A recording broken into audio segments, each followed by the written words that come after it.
Ok, aujourd'hui parlons du mot anglais clad. C'est un adjectif plutôt soutenu pour dire habillé ou couvert de quelque chose. Comme par exemple dans l'expression scantily clad. Scantily ça veut dire légèrement et clad ça veut donc dire habillé. Donc scantily clad ça veut dire simplement légèrement habillé ou légèrement vêtu, ou voire même presque nu.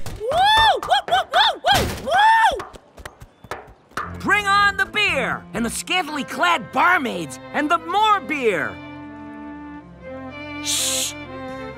Et souvent, clad va se trouver juste après un nom séparé par un tiret, comme par exemple dans leather-clad. Leather c'est du cuir, donc leather-clad ça veut dire habillé tout en cuir. Et c'est comme ça qu'on trouve le mot ironclad. C'est normalement ironclad avec un tiret, mais le tiret a été enlevé. Et ironclad à la base ça veut dire vêtu de fer, donc ça veut dire blindé ou cuirassé, mais c'est devenu un mot pour dire que quelque chose est invulnérable ou incassable, en particulier dans le monde légal, comme par exemple un contrat.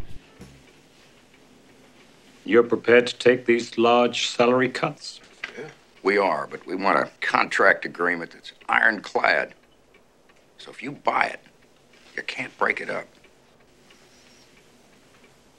Mais si je vous en parle aujourd'hui, c'est que j'ai découvert récemment que c'était en fait la forme passée irrégulière du verbe to clothe, qui veut dire simplement habiller. Et maintenant que je sais, ça paraît super logique. Mais le truc, c'est que le verbe to clothe a aussi une forme passée régulière, avec simplement ed à la fin, clothed. Mais il existe donc aussi la version plus formelle et littéraire, clad. Donc au final, les mots clothed et clad sont en fait les mêmes mots.